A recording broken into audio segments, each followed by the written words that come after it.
اور خان میرے بھائی، میں نے معمول کا کھانا کھانا بھی ترک کر دیا ہے۔ ہمت مت ہارنا، میں جانتا ہوں سمرقند میں تمہارے جانے اور علب خان کو کوئی حوصلہ نہیں ہوگا، پھر بھی میرے بھائی تو جا۔ سمرقند کے کماندار علب خان کو سلطان کا پیغام پہنچا، میں تمہاری سلامتی سے واپسی کی دعا کروں گا۔ آؤ، میں تمہارے کوچ کا انتظام کرتا ہوں۔ کیا تم یہاں سے روانہ ہونے سے قبل خان سلطان سے ملنا پسند کرو گے؟ اور خان بولا، نہیں جلال الدین میرے بھائی، میں کچھ کرنے کے بعد ہی خان سلطان کے سامنے آنا چاہتا ہوں، تاکہ خان سلطان کا سر اونچا ہو کہ اس کے منصوب نے اپنی ملت کے لیے کچھ کر کے دکھایا ہے۔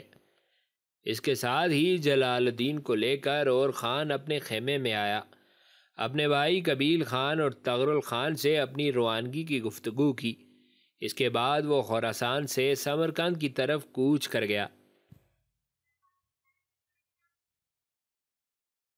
سورج غروب ہونے کے لیے اپنی مغرب کی سرحدوں کی طرف جھکتا چلا جا رہا تھا۔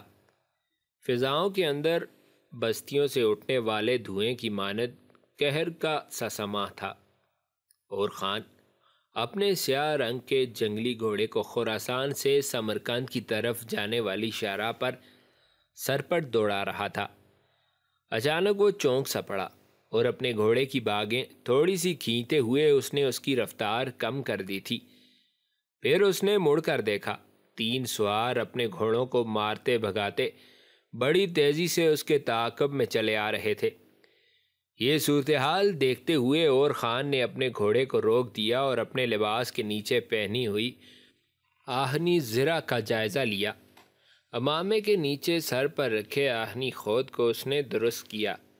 اس کے بعد اس نے اپنی پیٹھ پر لٹکتی ہوئی ڈھال سنبھالی اور ایک جھٹکے کے ساتھ اس نے اپنی بھاری چوڑے پھل کی تلوار بھی کھینچ لی۔ اتنی دیر تک پیچھے آنے والے 3 سوار بھی پہنچ چکے تھے۔ انہیں دیکھتے ہوئے اور خان دھنگ رہ گیا۔ ان میں سے ایک حسین و جمیل تیان، دوسرا اس کا بھائی بلداغ اور تیسرا ان کا غلام منگن تھا۔ انہیں دیکھتے ہوئے اور خان کچھ کہنا ہی چاہتا تھا کہ تیان اور خان کو مخاطب کر کے کہنے لگی، اور خان، تو کیا سمجھتا تھا کہ اونان کو قتل کرنے کے بعد کوئی تجھ سے اس کا انتقام لینے والا نہیں اٹھے گا؟ تو جانتا تھا کہ نویان کا بھائی اونان میرا منگیتر، میرا منصوب ہے، پھر بھی تو نے اسے جان بوجھ کر قتل کیا۔ اور خان، اس میں کوئی شک نہیں کہ تیرا مجھ پر ایک احسان ہے، لیکن وہ احسان اتنا وزنی، اتنا بھاری نہیں تھا کہ اس کی وجہ سے اونان کو قتل کرنے کے تیرے جرم، تیرے گناہ کو معاف کر دیا جائے۔ اور خان، تیرے اس احسان کو فراموش کرتے ہوئے میں سمرقند کی طرف جانے والی اس شاہراہ کے ویرانوں میں تجھ سے اونان کے قتل کا انتقام ضرور لوں گی۔ اتنا کہنے کے بعد تیان خاموش ہو گئی، اور خان تھوڑی دیر تک دونوں بہن بھائی کا جائزہ لیتا رہا، پھر بڑی جرأت مندی کا مظاہرہ کرتے ہوئے کہنے لگا، تیان، مجھے اس سے انکار نہیں کہ میں نے اونان کو قتل کیا ہے۔ ہاں، میں نے ہی اسے قتل کیا تھا، میں نے اس کی گردن اس کے تن سے جدا کی تھی۔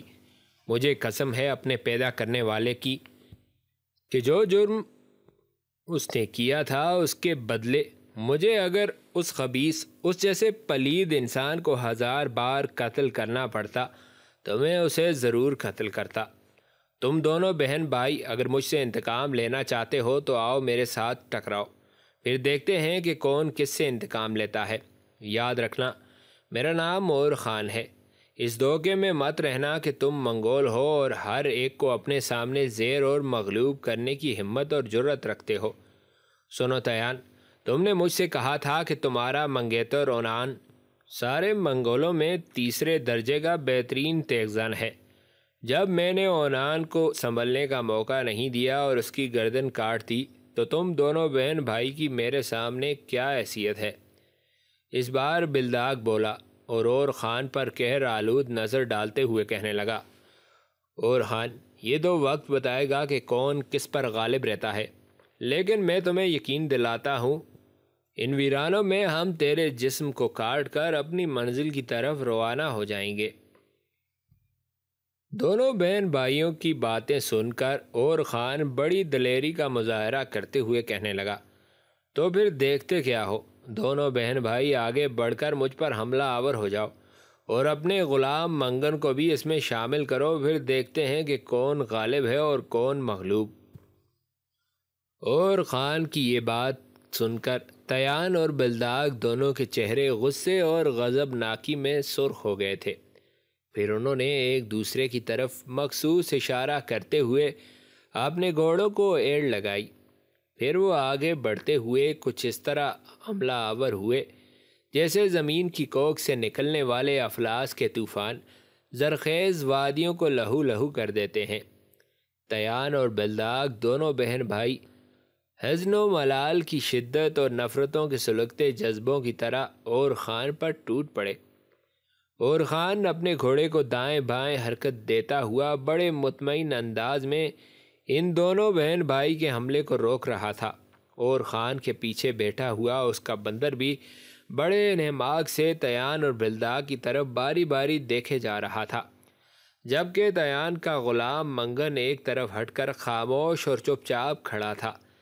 لگتا تھا وہ اس مقابلے میں بھی حصہ نہیں لینا چاہتا تھا۔ تھوڑی دیر تک اور خان ان دونوں بہن بھائیوں کے حملوں کو روکتا رہا، پھر یوں لگا گویا اس کی سوچ کی سیڑھیوں اس کے ذہن کے طاقوں میں دور تک سمندر کی طرح پھیلے سرابوں میں گونگے خواب ناچ اٹھے ہوں۔ پھر اور خان اپنی پوری وحشت، اپنی پوری درندگی پر اتر آیا تھا۔ تھوڑی دیر تک اور خان ان دونوں کے سامنے جم کر لڑتا رہا، پھر اچانک اس نے اپنے گھوڑے کی اگلی ٹانگوں کے قریب اپنی آہنی مہمیز لگائی، جس کے جواب میں گھوڑا پہلے اپنی دونوں ٹانگیں فضا میں بلند کرتا ہوا بری طرح انہنایا، پھر وہ بڑی تیزی کے ساتھ اپنی جگہ پر گھوم کر دائیں طرف ہٹا تھا۔ گھوڑے کے ایسا کرنے سے اور خان تیان سے ذرا دور اور بلداغ کے بالکل قریب ہو گیا۔ اس موقع سے فائدہ اٹھاتے ہوئے اور خان نے اچانک بلداغ پر اپنی تلوار برسائی۔ جو ہی بلداغ نے اپنی ڈھال پر اور خان کا وار لیا، بلداغ کا ایسا کرنا تھا کہ اور خان مزید حرکت میں آیا، اور پوری طاقت سے اپنی ڈھال اس نے بلداغ کی پیٹھ پر کچھ ایسے انداز میں ماری کہ بلداغ گھوڑے سے بری طرح اچھلتا ہوا زمین پر گر گیا۔ اس کے ساتھ ہی اور خان نے ایک بار پھر اپنے گھوڑے کو مہمیز لگائی۔ گھوڑا یکدم مڑا، پھر بڑی تیزی سے وہ تیان کے گھوڑے کی طرف بھاگا تھا، اور پھر ایسا ہوا کہ اور خان کے گھوڑے نے اپنی چھاتی تیان کے گھوڑے سے اس زور کے ساتھ ٹکرائی کہ تیان کا گھوڑا اپنا توازن کھو بیٹھا۔ اس کے ساتھ ہی تیان بری طرح اپنے گھوڑے سے گر گئی تھی۔ تیان کو نظر انداز کرتے ہوئے اور خان نے دیکھا اس کا بھائی بلداغ کبھی تک زمین پر گرا ہوا تھا، اور خان نے کوئی فیصلہ کیا۔ اپنا گھوڑا وہ بلداغ کے قریب لایا، پھر ایک عجیب سی جست کے ساتھ اور خان نے بلداغ پر چھلانگ لگا دی تھی۔ بلداغ کو اس نے اپنے پنجے میں دبوچ لیا، پھر دو گھونسے اس نے ایسے زوردار بلداغ کو لگائے کہ بلداغ پر غشی طاری ہو گئی۔ اس کے ساتھ ہی اور خان نے اس کی ڈھال اور تلوار دونوں چھین لی تھیں۔ پھر بڑے زہریلے انداز میں اور خان تیان کی طرف بڑھا تھا۔ تیان کی پیٹھ پر شاید چوٹ آئی تھی، اس لیے وہ اپنی پیٹھ پر ہاتھ رکھتے ہوئے درد و کرب کا اظہار کرتے ہوئے اٹھنے کی کوشش کر رہی تھی۔ اسی لمحہ اور خان تیان کے سر پر آن پہنچا، تیان کو گردن سے پکڑ کر ایک جھٹکے سے اوپر اٹھایا اور اس کی بھی تلوار اور ڈھال چھین لی۔ پھر تیان کو ایک ہاتھ سے اٹھاتے ہوئے دائیں طرف مڑا اور تیان کو اس کے بھائی بلداغ کے قریب لا گرایا۔ چند قدم پیچھے ہٹا، پھر ان دونوں بہن بھائیوں کو مخاطب کرتے ہوئے وہ کہنے لگا، میں نہیں جانتا تھا کہ منگول اتنے نمک حرام اور حسان فراموش ہوتے ہیں۔ تیان، تو جانتی ہے کہ میں نے اسماعیلیوں کے ہاتھوں تیری جان، تیری عزت و آبرو بچائی۔ کیا اس کا صلہ تم مجھے یہ دے رہی ہو کہ اپنے بھائی کے ساتھ مل کر میری جان کے در پہ ہو؟ تمہارے اس رویے سے میں یہ اندازہ لگا سکا ہوں کہ تم منگول اپنے حد تعینات کو فراموش کر دیتے ہو، اپنے حد مقدرات کو گم اور وقت کائنات کھو بیٹھنے والے لوگ ہو۔ تم لوگ گھور اندھیری رات جیسے گمراہ ہو، رات بھر ناچتے شیطانی وسوسوں جیسے گھناؤنے ہو۔ تم لوگ اپنے محسن کا شکریہ تک ادا کرنے کا فن نہیں جانتے۔ اس موقع پر تیان اور خان کو مخاطب کر کے کہنے لگی، اور خان، تو نے ہم منگولوں کے عیب تو گن لیے، لیکن اپنے عیب سے پردہ نہیں ہٹاؤ گے۔ تم جانتے تھے کہ اونان میرا منگیتر ہے، پھر بھی تم نے اسے قتل کر دیا۔ اور خان بولا، تیان، میں نے تیرے منگیتر اونان پر چھپ کر حملہ نہیں کیا تھا، یہ سامنے تمہارا غلام منگن کھڑا ہے، اس سے پوچھو، اس نے مجھے مقابلے کی دعوت دی تھی، پھر میں اس کے سامنے آیا، ہم دونوں میں انفرادی جنگ ہوئی تھی، اور اس میں اس پر غالب رہا، میں نے اس کی گردن کاٹ دی۔ تیان بڑے کرب اور اذیت سے ملی جلی آواز میں کہنے لگی، تو اس کی گردن کاٹنے کے بجائے اس کو معاف بھی کر سکتا تھا۔ یہ سن کر اور خان بولا، اس کا جرم ناقابل معافی تھا، جس کی بنا پر مجھے ہر صورت میں اس کی گردن کاٹنا تھی۔ تیان نے چونک کر اس کی طرف دیکھا اور پوچھا، کیا جرم تھا اس کا؟ اور خان نے تیز نگاہوں سے تیان کی طرف دیکھتے ہوئے پوچھا، کیا تیرے غلام منگن نے تجھے نہیں بتایا کہ اس نے کیا جرم کیا تھا؟ تیان بولی، منگن نے یہی بتایا تھا کہ اور خان اور اونان کا مقابلہ ہوا ہے، جس میں اور خان غالب رہا اور اس نے اونان کی گردن کاٹ دی۔ اور خان نے دکھی سے انداز میں منگن کی طرف دیکھا اور پھر تیان کو مخاطب کر کے کہنے لگا، تیان، جس وقت اترار شہر کے نوائی کوہستانی سلسلوں کے اندر برفباری میں نے اسماعیلیوں کو موت کے گھاٹ اتار کر تمہاری عزت بچائی تھی، بتاؤ کیا اس وقت میں سچائی اور دیانتداری پر تھا؟ تیان فوراً بولی، ہاں، اس وقت تم سچائی اور دیانتداری پر تھے، اس لیے کہ ایک لڑکی کی عزت و آبرو اور جان کی خاطر تم نے اسماعیلیوں کو موت کے گھاٹ اتارا، اور تو انہیں قتل کرنے میں حق بجانب تھا۔ یہ سن کر اور خان نے بڑی غصیلی آواز میں کہا، اگر یہ بات ہے تو تیان غور سے سنو، جس وقت چنگیز خان کے دونوں بیٹے عقدائی اور چغتائی اترار شہر پر حملہ آور ہوئے تھے، میں اپنے دونوں بھائیوں قبیل خان اور تغرل خان کے علاوہ اپنی بہن حرمہ کو لے کر اترار شہر سے نکلا تھا۔ ہمارا ارادہ تھا کہ ہم خراسان جا کر سلطان علاء الدین خوارزم شاہ کے لشکر میں شامل ہو جائیں گے۔ اترار شہر کے نوائی کوہستانی سلسلوں کے اندر میں نے اپنے بھائی قبیل خان اور اپنے ماموزاد تغرل خان اور حرمہ کو شاہراہ کے کنارے کھڑا کیا اور ایک قریبی بستی میں کھانے پینے کی چیزیں لینے چلا گیا۔ میری غیر موجودگی میں تمہارا منگیتر اونان ادھر سے گزرا، اس لیے کہ عقدائی نے اس کے ذمے اترار شہر کی بستیوں سے رسد اور خوراک کا سامان جمع کرنے کی ذمہ داری لگائی تھی۔ اونان کے ساتھ کچھ سپاہی بھی تھے، جن کی تعداد 4 کے قریب تھی۔ جب یہ میرے بھائیوں کے پاس سے گزرنے لگے تو تمہارے منگیتر اونان نے میری بہن حرمہ پر غلط نگاہ ڈالی۔ اس نے اپنے 4 ساتھیوں کو میرے بھائی قبیل خان اور تغرل خان پر حملہ آور ہونے کا حکم دیا۔ جب اس کے ساتھی میرے دونوں بھائیوں پر حملہ آور ہوئے تو میری بہن حرمہ کو بے آبرو کرنے کے لیے اونان نے اسے اٹھا لیا اور اپنے گھوڑے پر بٹھا کر بھاگ نکلا۔ تیان، میں اسی وقت ضرورت کی چیزیں خریدنے کے بعد بستی سے نکلا تھا۔ میں نے اونان کو ایسا کرتے ہوئے دیکھ لیا تھا۔ پہلے میں ان 4 منگولوں پر حملہ آور ہوا جو میرے بھائی قبیل خان اور تغرل خان سے ٹکرا رہے تھے۔ ان 4 کا خاتمہ کرنے کے بعد میں نے اونان کا تعاقب شروع کر دیا۔ اونان کے آگے آگے کچھ اور منگول بھی جا رہے تھے، ان کے قریب جا کر میں نے اونان کو جا لیا۔ آگے جانے والے منگولوں نے بھی، جن میں یہ تمہارا غلام منگن بھی شامل تھا، اونان کو ایسا کرتے دیکھ لیا تھا، لہٰذا وہ بھی پلٹ کر اونان کے قریب آ کر کھڑے ہو گئے۔ اتنی دیر تک میرے بھائی قبیل خان اور تغرل خان بھی پہنچ گئے۔ پھر تمہارے منگیتر اونان سے میرا ٹکراؤ ہوا اور مقابلے میں نے اس کی گردن مار دی۔ اسے قتل کرنے کے بعد جس قدر وہاں منگول تھے وہ ہم پر حملہ آور ہوئے اور اس حملے میں میری بہن حرمہ بھی ماری گئی۔ تاہم ان سارے حملہ آور منگولوں کا خاتمہ کرنے کے بعد میں اپنے بھائی قبیل خان اور تغرل خان کے ساتھ خراسان جا کر سلطان علاء الدین خوارزم شاہ کے لشکر میں شامل ہو گیا۔ یہ ساری گفتگو سننے کے بعد تیان اور بلداغ دونوں کے چہرے غصے اور غضبناکی سے سرخ ہو گئے تھے۔ پھر تیان بولی اور ذرا فاصلے پر اپنے گھوڑے پر سوار منگن کو مخاطب کر کے کہنے لگی، منگن، اپنے گھوڑے سے اتر کر یہاں آؤ۔ منگن بڑی بددلی سے اپنے گھوڑے سے اترا اور تیان کے قریب آ کھڑا ہوا۔ تیان نے بڑی قہرمانی میں اسے مخاطب کرتے ہوئے پوچھا، سن منگن، جو کچھ اس اور خان نے گفتگو کی ہے وہ تو نے سنی ہے۔ جواب میں منگن نے منہ سے کچھ کہنے کے بجائے اسبات میں گردن ہلا دی۔ تیان پھر غضبناکی میں پوچھنے لگی، کیا اونان نے بدنیتی کے ارادے سے اور خان کی بہن کو اٹھایا تھا؟ منگن نے پھر اسبات میں گردن ہلا دی۔ تیان نے پھر پوچھا، کیا اور خان نے اونان کو اس لیے قتل کیا تھا کہ وہ اس کی بہن کو اٹھا کر لے بھاگا تھا؟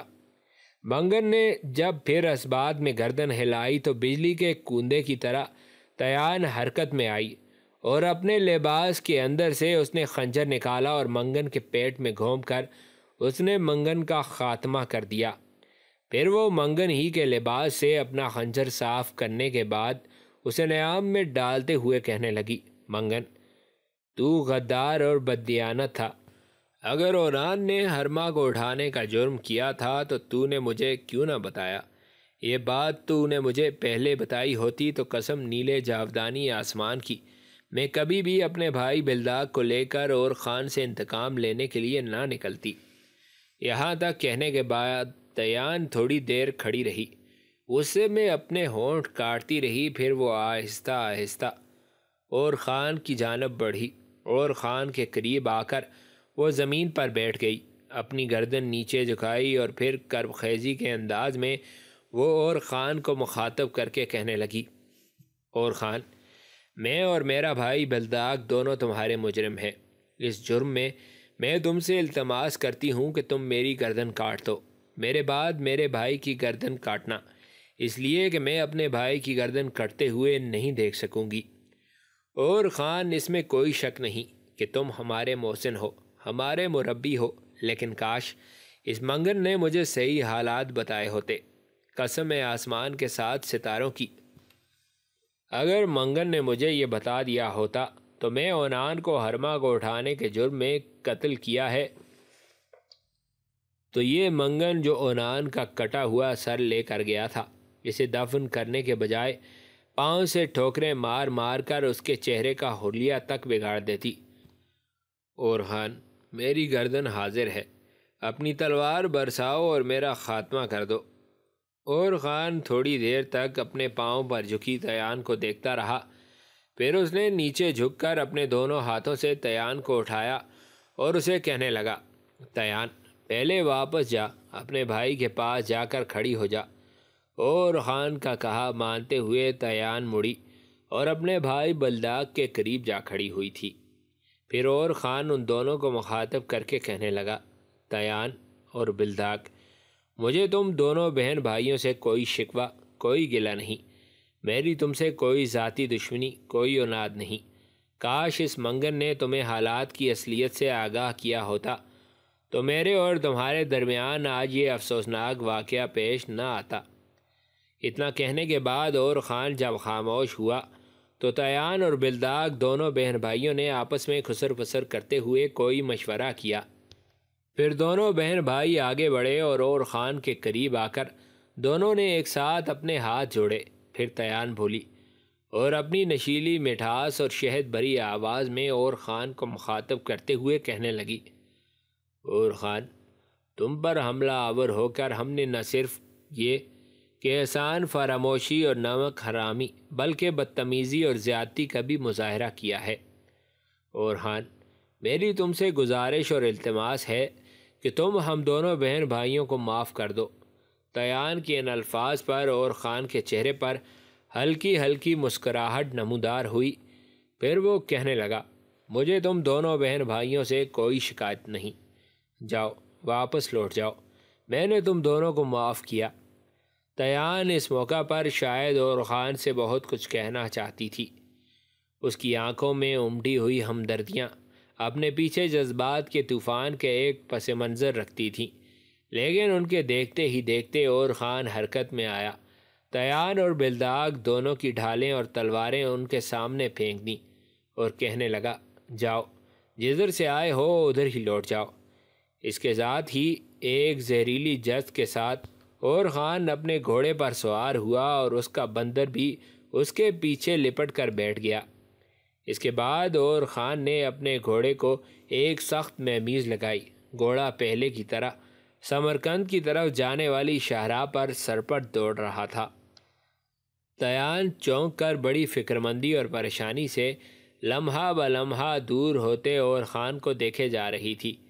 جب اس کا جنگلی وحشی سیاہ رنگ کا گھوڑا سمرقند کی طرف جانے والی شاہراہ پر دھول اڑاتا ہوا اس کی نگاہوں سے اوجھل ہو گیا، تب دکھ اور ایک کرب میں تیان کی گردن جھک گئی تھی۔ پھر وہ مجرمانہ اور شرمندگی کے احساس میں اپنے ہی آپ کہنے لگی، اور خان، مجھ سے غلطی ہوئی جو میں اپنے بھائی کے ساتھ تم پر حملہ آور ہوئی۔ اور خان، میں نے تمہیں سمجھنے میں، تمہیں جاننے میں انتہا درجے کی کوتاہی کی۔ اور خان، کاش میں تم پر حملہ آور نہ ہوتی، کاش میں نے تجھ سے تیری بہن ہرما کی موت کا دکھ اور افسوس ہی کیا ہوتا۔ اور خان، کاش اس جگہ میں تجھے روک کر تجھے اس ہمدردی سے آگاہ کر سکتی جو تیرے لیے میرے دل میں نفرت کی جگہ نمودار ہو چکی ہے۔ اس سے آگے تیان کچھ نہ کہہ سکی، کیونکہ بلداغ قریب آیا اور اپنے دونوں ہاتھ اس نے تیان کے شانوں پر رکھے اور بڑے پیار سے وہ کہنے لگا، تیان، میری بہن، آؤ اب یہاں سے کوچ کریں۔ یہاں رک کر ہمیں وقت ضائع نہیں کرنا چاہیے۔ جو ہونا تھا وہ ہو چکا۔ ہماری خوش قسمتی ہے کہ اور خان نے ہمیں معاف کر دیا ہے۔ مجھے یہ سن کر بڑا دکھ اور صدمہ ہوا ہے کہ اونان نے اور خان کی بہن کو بے آبرو کرنے کی نیت سے اٹھایا تھا۔ یہ الفاظ سننے کے بعد تیان کے چہرے پر غضبناکی کا ایک طوفان امڑ آیا تھا۔ پھر وہ اپنی پوری قہرمانی میں کہنے لگی، بلداغ میرے بھائی، اونان میرا منگیتر ضرور تھا، لیکن ہرما کو اٹھانے کی جو اس نے حرکت کی، میں سمجھتی ہوں کہ اس سے بڑھ کر کوئی بے غیرت، اس سے بڑھ کر کوئی بے اہمیت اور اس سے بڑھ کر کوئی آوارہ، بدمعاش اور بد اخلاق انسان نہیں ہو سکتا۔ ایک یہ اور خان ہے جس نے میری آبرو کی خاطر کئی اسماعیلیوں کو موت کے گھاٹ اتار دیا، جبکہ اس کی میرے ساتھ کوئی ہمدردی نہ تھی، نہ اسماعیلیوں سے دشمنی تھی۔ اور یہ اونان تھا جس نے میرے محسن کی بہن کو اٹھانے کی کوشش کی۔ بلداغ میرے بھائی، میں اونان پر 1000 بار لعنت بھیجتی ہوں۔ اس کے ساتھ ہی دونوں بہن بھائی چپ چاپ اپنے گھوڑوں پر سوار ہوئے اور منگن کی لاش کو وہیں بے گور و کفن چھوڑنے کے بعد وہ اپنے گھوڑوں کو واپس سر پر دوڑا رہے تھے۔ اور خان کے سمرقند پہنچنے سے پہلے ہی چنگیز خان اپنے لشکر کے ساتھ سمرقند پہنچ کر اس کا محاصرہ کر چکا تھا، لہٰذا اور خان سمرقند سے دور ہی رک کر حالات کا جائزہ لینے لگا۔ گوزد سلطان علاء الدین خوارزم شاہ نے سمرقند کے بچاؤ کے لیے 1,10,000 لشکریوں پر مشتمل ایک لشکر سمرقند میں متعین کر رکھا تھا، جو ہر لحاظ سے سمرقند کا دفاع کر سکتا تھا، لیکن باہر سے رسد اور کمک نہ ملنے کی وجہ سے یہ لشکر انتہائی بے بسی اور لاچارگی کا شکار ہو چکا تھا۔ سمرقند کی دفاعی حالت چونکہ ہر لحاظ سے قابل اعتماد تھی، اس لیے اہل شہر لڑنے مرنے کے لیے دل و جان سے آمادہ تھے۔ چنگیز خان کو بھی ان انتظامات کا علم تھا، چنانچہ چنگیز خان سمرقند پر حملہ آور ہونے سے پہلے بہت بھاری تعداد میں مقامی آبادی سے لشکر بھرتی کر چکا تھا۔ جب یہ بے پناہ لشکر سمرقند کے سامنے جا کر نمودار ہوا تو لشکر کی تعداد کی کثرت کا یہ عالم تھا کہ شہر کے اطراف میں جہاں تک نگاہ کام کرتی تھی انسانی سر ہی سر نظر آتے تھے۔ چنگیز خان اپنے لشکر کے ساتھ جب سمرقند کے نواح میں آ کر خیمہ زن ہوا تو اس کا خیمہ سمرقند کے قلعے کے سامنے ایک اونچی جگہ پر جس کا نام اوک سرا تھا لگایا گیا۔ دوسرے روز چنگیز خان شہر کے حفاظتی انتظامات کے معائنے کے لیے سوار ہو کر نکلا اور قلعے کے مورچے، فصیل شہر اور خندق وغیرہ کا بنظر غائر معائنہ کیا۔ دوسری طرف سمرقند کے اندر جو لشکر متعین تھا اس کے حوصلے ابھی تک بلند تھے۔ سمرقند کا حاکم ایک بہترین جرنیل علب خان تھا اور اس کے ماتحت دو ایسے جرنیل تھے جو بہترین جنگ کا تجربہ رکھتے تھے۔ ان کے نام الباد خان اور بالا خان تھے۔ 2 روز تک دونوں لشکر ایک دوسرے کی قوت کا اندازہ لگاتے رہے۔ تیسرے روز سمرقند لشکر کے سپہ سالار علب خان اور ایک جرنیل اپنے لشکر کے ساتھ سمرقند سے نکلے اور چنگیز خان کے لشکر پر حملہ آور ہوئے۔ چنگیز خان کے ساتھ ان دونوں جرنیلوں کی جنگ شام تک ہوتی رہی اور اس جنگ میں دونوں طرف سے بے شمار لشکری لقمہ اجل بنے۔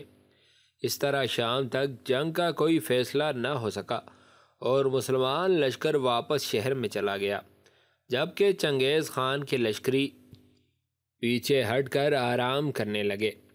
دوسرے دن چنگیز خان نے حملہ آور ہونے کے لیے اپنے لشکر کی کمان اپنے ہاتھ میں لی اور شہر پر حملہ کیا۔ چنگیز خان کے اس حملے کے دباؤ کا یہ عالم تھا کہ ہر چند اہل شہر نے باہر نکل کر منگولوں پر حملہ کرنے کی سخت کوشش کی، لیکن وہ کامیاب نہ ہو سکے۔ منگول سپاہی اس طرح جان توڑ کر لڑے کہ اہل شہر حوصلہ ہار بیٹھے اور اس بات پر آمادہ ہو گئے کہ منگولوں کے ساتھ مصالحت کرنے کے لیے گفتگو کا سلسلہ شروع کیا جانا چاہیے، لیکن چونکہ اہل بخارا کی حالت زار کا لوگوں کو علم ہو چکا تھا، لہٰذا سمرقند کے لوگ نہیں چاہتے تھے کہ منگولوں کے ساتھ صلح کی گفتگو کی جائے۔ انہیں یقین تھا کہ اگر منگولوں کے ساتھ صلح کی گئی تو وہ شہریوں کا قتل عام ضرور کریں گے۔ اسی بنا پر شہر کا ہوش مند طبقہ مصالحت کے خلاف تھا۔ اس اختلاف رائے نے ایسی صورت اختیار کر لی کہ سمرقند شہر کے لوگ 2 حصوں میں بٹ گئے۔ قریب تھا کہ شہر کے اندر خانہ جنگی شروع ہو جائے، اور اسی چیز سے بچنے کے لیے 5ویں روز جب لڑائی پوری شدت سے جاری تھی، شہر کے قاضی، کچھ علماء اور فضلاء شہر سے نکلے اور چنگیز خان کی خدمت میں حاضر ہو کر صلح کی درخواست کی۔ چنگیز خان نے اس وفد کی آؤ بھگت کی اور عام معافی کا اعلان کر دیا، اور رات کو نماز عشاء کے بعد شہر کے دروازے کھول دیے گئے۔ منگولوں نے سمرقند میں داخل ہوتے ہی چنگیز خان کے حکم پر تمام حفاظتی انتظامات، فصیل شہر اور مورچے وغیرہ گرا کر سطح زمین کے برابر کر دیے تھے۔ بعد ازاں اراکین وفد اور ان کے خویش اور اقارب کے علاوہ وہ لوگ جو منگولوں کے خلاف جنگ کرنے کے لیے نکلے تھے، ان کا قتل عام کیا گیا۔ تقریباً 50,000 افراد کو اس رات موت کے گھاٹ اتارا گیا۔ سمرقند کے قلعے کے حفاظتی فوج کا کماندار علب خان ابھی تک زندہ تھا اور اس کے ماتحت ابھی ایک لشکر بھی مستعد تھا۔ اس نے جب دیکھا کہ اب وہ مکمل طور پر منگولوں کے رحم و کرم پر ہے اور بچاؤ کی صورت نہیں رہی، تو موقع پا کر قلعے سے نکلا اور شدت سے منگولوں پر جھپٹا۔ لڑتا بھڑتا وہ منگولوں کے حلقے سے نکل کر خراسان کی طرف سلطان علاء الدین کے لشکر میں شامل ہونے کے لیے بھاگ گیا تھا۔ قلعے کی ایک دیوار بھی منگولوں نے گرا دی۔ تقریباً 1000 باشندوں نے منگولوں کے ڈر سے شہر کی جامع مسجد میں پناہ لی، مگر ظالم منگولوں نے اس مسجد کو بھی آگ لگا کر پناہ لینے والے سب لوگوں کا خاتمہ کر دیا۔ شہر میں ابھی تک 30,000 کے لگ بھگ مسلح لشکری شامل تھے۔ ان کی کمانداری ایک ترک سردار برشماش خان کر رہا تھا۔ منگولوں کو جب علم ہوا کہ یہ لوگ قلعے میں ہیں تو وہ ان پر حملہ آور ہوئے۔ ترک سردار نے بڑی جرأت مندی، بڑی دلیری سے منگولوں کا مقابلہ کیا، ان گنت منگولوں کو موت کے گھاٹ اتارا اور خود بھی سارے لشکر کے ساتھ موت سے بغلگیر ہو گیا تھا۔ چنگیز خان نے یہاں بھی تمام نوجوان فوج میں بھرتی کر لیے۔